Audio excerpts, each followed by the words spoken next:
नमस्कार विद्यार्थी मित्रों, मारी यूट्यूब चैनल संजय पटेल में आप सबનું हार्दिक स्वागत है। मित्रों, आजना वीडियोनी अंदर આપણે ધોરણ 8 વિષય છે હિન્દી, જેનો પાઠ 1 જેનું નામ છે પત્ર એવं ડાયરી, કે જે સત્ર 2 ની અંદર આવે છે તેના સ્વાધ્યાયન પોથીના પ્રશ્નો અને તેના જવાબો વિશે શીખવાના છીએ। વિદ્યાર્થી મિત્રો, જો તમે મારી ચેનલમાં નવા હોય તો મારી ચેનલને જરૂરથી સબસ્ક્રાઇબ કરો।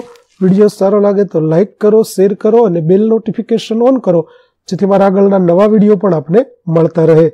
તેમજ વિદ્યાર્થી મિત્રો, આ પાઠની પીડીએફ જોવા માટે પ્લે સ્ટોરમાંથી અમારી એપ્લિકેશન વિશ્વગુરુ STD 1 થી 12 ગુજરાતી ડાઉનલોડ કરો, જેમાં આપને ધોરણ 8 તમામ વિષયના સ્વાધ્યાય સોલ્યુશન, સ્વાધ્યાય પોથી સોલ્યુશનના વિડિયો અને પીડીએફો મળી રહેશે। તો ચાલો મિત્રો, હવે શરૂ કરીએ પાઠ 1 पत्र एवं डायरी। प्रश्न 1 अ, सही विकल्प के सामने सही का निशान कीजिए। पहला, पत्र लिखने वाले का पता किस ओर लिखा जाता है? तो उत्तर होगा बाईं ओर। दूसरा, अच्छा प्रदर्शन नहीं करने पर खाली जगह पत्र लिखा जाता है?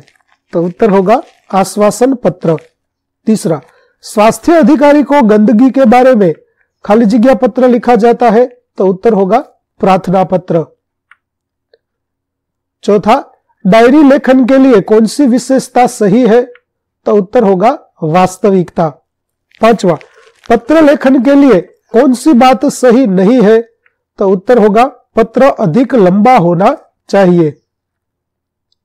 तो विद्यार्थी मित्रों, आ पाठनी पीडीएफ जोवा माटे प्ले स्टोर में जई अमारी एप्लिकेशन विश्वगुरु STD 1 થી 12 ગુજરાતી ડાઉનલોડ કરી તમારા મોબાઈલમાં ઇન્સ્ટોલ કરો। જે તમે શરૂ કરશો તો તમને આ પ્રકારે જોવા મળશે, જેમાં સ્વાધ્યાયન પોથીની અંદર તમને ધોરણ બતાવશે, ધોરણ પસંદ કરશો એટલે વિષય બતાવશે, વિષય પસંદ કરશો એટલે પાઠનું નામ બતાવશે, જેમાં વિડિયો ઉપર ક્લિક કરશો તો વિડિયો જોવા મળશે અને પીડીએફ ઉપર ક્લિક કરશો તો તમને પીડીએફ જોવા મળશે।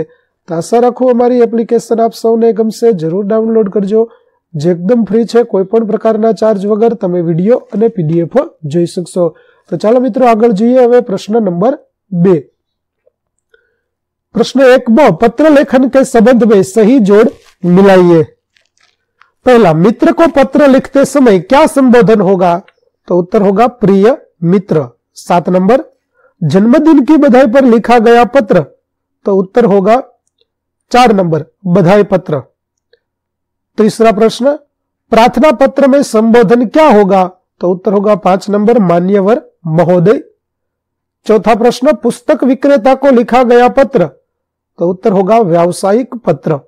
और 5वां, गुरुजी को लिखे पत्र में समाप्ति पर क्या लिखा होगा? तो उत्तर होगा 2, आपका आज्ञाकारी शिष्य।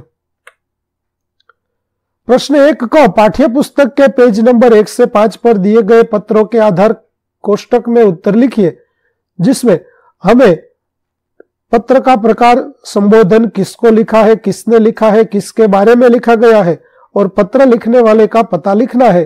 तो चलिए, निमंत्रण पत्र जिसमें संबोधन है प्रिय मित्र, किसको लिखा? स्नेहल को। किसने लिखा? साहिल शाह ने। किस बारे में? तो जन्मदिन के निमंत्रण के बारे में। और पता है 90 बुद्धनगर सोसाइटी, लिंबायत, सूरत। बधाई पत्र, संबोधन है प्रिय मित्र, साहिल ने लिखा है स्नेहल को। जन्मदिन की बधाई के बारे में लिखा है, पता है शांति सदन, रावपुरा, बड़ौदा। अगला आश्वासन पत्र है, जिसमें संबोधन है प्रिय सखी, जागृति ने लिखा है अवनी को। खेल महाकुंभ में अच्छा प्रदर्शन न करने के कारण आश्वासन देने के लिए लिखा गया है, पता है मातृछाया, स्टेशन रोड, कालूपुर, अहमदाबाद। चौथा प्रश्न, 5वां, प्रार्थना पत्र, जिसमें संबोधन है आदरणीय गुरुदेव आचार्य महोदय को। मनोज पटेल ने लिखा है शादी के लिए शाला अवकाश के बारे में। और देसाई फलिया, भावनगर से लिखा गया है। 5वां पत्र है अनुमति पत्र, जिसमें संबोधन है पूज्य पिताजी, पिताजी को लिखा गया है रमेश ने लिखा है प्रवास में जाने की अनुमति के बारे में, पता है जीवन भारती छात्रालय, स्टेशन रोड, दाहोद। छठा कार्यालयी पत्र, जो जिसमें संबोधन है मान्यवर महोदय, स्वास्थ्य अधिकारी सुरेश भाई परमार, सोसाइटी में गंदगी हटाने के बारे में, पता है गायत्री मोहल्ला, बड़ौदा। 7वां पत्र व्यावसायिक पत्र है, जिसमें संबोधन है व्यवस्थापक, किसको लिखा है? जानन पुस्तकालय, किसने लिखा है? प्रीति शाह ने। किस बारे में? तो पुस्तक भेजने के बारे में। पता है शांति भवन, MG रोड, राजकोट। प्रश्न 2 प्रश्नों के उत्तर लिखिए। पहला, VPP का मतलब क्या होता है?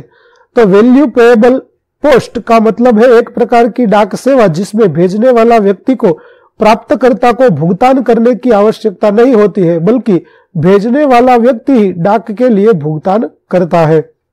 दूसरा, पत्र लेखन के लिए 2 महत्वपूर्ण बातें लिखिए। तो पत्र अधिक लंबा न हो और उसमें आवश्यक बातें ही लिखी जाए, और पत्र में बोलचाल की सरल भाषा का प्रयोग करना चाहिए। तीसरा, पत्र दूसरों तक कैसे पहुंचते हैं? तो हम जो पत्र लिखते हैं वे पत्र पेटी में डालते हैं, डाकिया उन्हें डाकघर ले जाता है, डाकघर से उन पत्रों को पते के अनुसार रेल द्वारा वहां से डाकघरों में भेजा जाता है, वहां से फिर वे पत्र स्थानीय पते के अनुसार डाकिया द्वारा हम तक पहुंचाए जाते हैं। चौथा प्रश्न, पिन कोड नंबर लिखना बहुत जरूरी क्यों है? तो पिन कोड नंबर लिखना जरूरी है क्योंकि यह डाक विभाग को पत्र या पैकेज को सही पते पर पहुंचाने में मदद करता है। पिन कोड एक 6 अंकों का नंबर होता है जो भारतीय डाक विभाग द्वारा हर शहर, कस्बे और गांव को दिया जाता है। पांचवा, पिन नंबर का मतलब क्या होता है? आपके गांव का पिन नंबर लिखिए। तो पिन नंबर का मतलब होता है पर्सनल आइडेंटिफिकेशन नंबर। यह एक 6 अंकों का नंबर है जो भारतीय डाक विभाग द्वारा हर शहर, कस्बे और गांव को दिया जाता है। मेरे गांव का पिन नंबर 360001 है। प्रश्न 2 डायरी से संबंधित प्रश्नों के उत्तर लिखिए। पहला, डायरी के लिए हिंदी में किन किन शब्दों का प्रयोग किया जाता है? तो डायरी के लिए हिंदी में दैनंदिनी, दैनिकी आदि शब्दों का प्रयोग किया जाता है। दूसरा, डायरी कितने कितने दिनों की लिखी जाती है? तो डायरी प्रतिदिन लिखी जाती है अथवा साप्ताहिक, पाक्षिक या मासिक भी हो सकती है। तीसरा प्रश्न, डायरी लेखन करते समय किन किन बातों से बचना चाहिए? तो डायरी लिखते समय आलोचना, टीका टिप्पणी, बनावटीपन, काल्पनिकता, चित्रात्मकता, अनावश्यक विस्तार से बचना चाहिए। चौथा, डायरी लेखन में किन बातों का स्पष्ट उल्लेख होना चाहिए? तो डायरी लेखन में स्थान, तिथि, घटना या तथ्य का स्पष्ट रूप से उल्लेख होना चाहिए, आवश्यक है। पांचवा, डायरी और आत्मकथा में क्या अंतर है? तो डायरी और आत्मकथा दोनों ही व्यक्तिगत लेखन के रूप है, लेकिन इनमें कुछ मुख्य अंतर है। डायरी में व्यक्ति अपने दैनिक जीवन के अनुभवों, विचारों और भावनाओं को लिखता है, जबकि आत्मकथा में व्यक्ति अपने जीवन की कहानी को विस्तार से लिखता है, जिसमें महत्वपूर्ण घटनाएं, अनुभव और उपलब्धियां शामिल होती है। छठा, डायरी से हम क्या जान सकते हैं? तो डायरी ही ऐसा दस्तावेज है जिसे पढ़कर किसी व्यक्ति के जीवन के पिछले अनुभवों तथा घटनाओं की जानकारी और वह भी संबंधित व्यक्ति के शब्दों में प्राप्त की जा सकती है। प्रश्न 2 का, अगर आपको मोबाइल फोन पर अपने मित्र को SMS द्वारा बधाई संदेश भेजना है तो आप क्या लिखेंगे? तो मेरे प्यारे रामू, अंतर विद्यालयीन वक्तृत्व स्पर्धा में प्रथम आने पर ढेर सारी बधाइयां। अपनी ओर से मैं टाइटन घड़ी भेज रहा हूं, अब तो पार्टी में ही मिलेंगे। अभिनंदन, तुम्हारा मित्र निखिल। दूसरा, आपने इस बार छुट्टियों में क्या क्या किया? यह अपने मित्र को कंप्यूटर पर ईमेल द्वारा बताना हो तो आप क्या लिखेंगे? तो विद्यार्थी मित्रों, ईमेल द्वारा जब हम पत्र लिखते हैं तो हमें इस प्रकार से पत्र लिखना होता है, जहां पर आपको उस ईमेल का नमूना दिया गया है। आप यह ईमेल का नमूना देखकर लिख सकते हैं। अगला प्रश्न 3A, प्रारूप के आधार पर स्वास्थ्य अधिकारी को शिकायती पत्र लिखिए। तो सबसे पहले हम अपना पता लिखेंगे। आर्य सख्या रामेश्वर सोसाइटी, राजकोट, दिनांक 15/12/2024, प्रति स्वास्थ्य अधिकारी श्री जिला राजकोट। विषय है खाद्य पदार्थों में मिलावट की शिकायत। मान्यवर महोदय, और इस प्रकार से मैं आर्य सख्या रामेश्वर सोसाइटी से आपको यह पत्र लिख रहा हूं।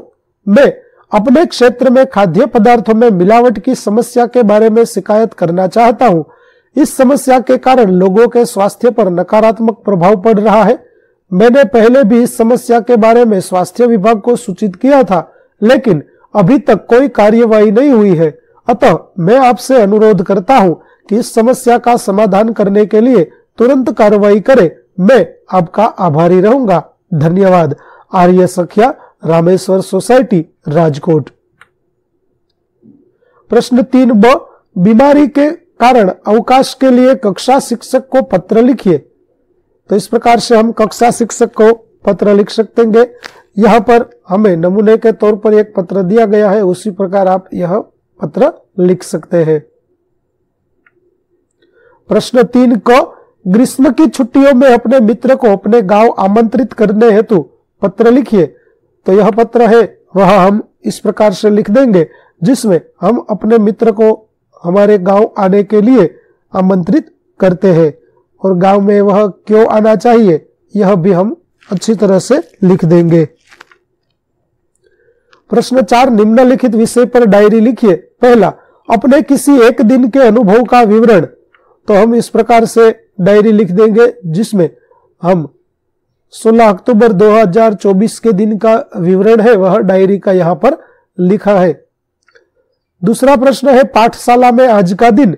आपने पाठशाला में अपना दिन कैसे बिताया, उसके बारे में हमने यहाँ पर एक नमूने के तौर पर एक डायरी लेखन किया है। आपको यह अच्छा लगे तो आप यह लिख सकते हैं, वरना आप अपनी तरह से भी लिख सकते हैं।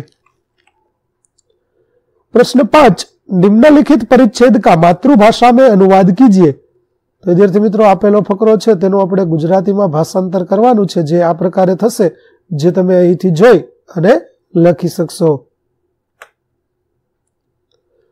ત્યાર પછી નિમ્નલિખિત પ્રશાસकीय शब्दों को पढ़कर समझिए, जिसमें प्रशासन એટલે વહીવટ, पंजीकरण એટલે नामांकन, तहसील એટલે तालुको, समाहर्ता એટલે कलेक्टर, लिपिक એટલે कारकुन ने लेखपाल એટલે हिसाबनीश। ત્યાર પછી પ્રશ્न 6b, ऊपर दिए गए प्रशासकीय शब्दों का वाक्य प्रयोग कीजिए। तो पहला वाक्य, प्रशासन। तो पूर्व सूचना मिलने पर भी प्रशासन ने कोई सक्रियता नहीं दिखाई। पंजीकरण, तो कॉलेज में प्रवेश लेने के लिए छात्रों को पहले पंजीकरण करना होता है। तहसील, तो हमारी तहसील का नाम जसदन है। समाहर्ता, तो जिले के समाहर्ता ने आपत्तिग्रस्त विस्तार की मुलाकात ली। लिपिक, तो मोहन के भैया लिपिक की नौकरी करते हैं। लेखपाल, तो राहुल को नई कंपनी में लेखपाल की नौकरी मिली।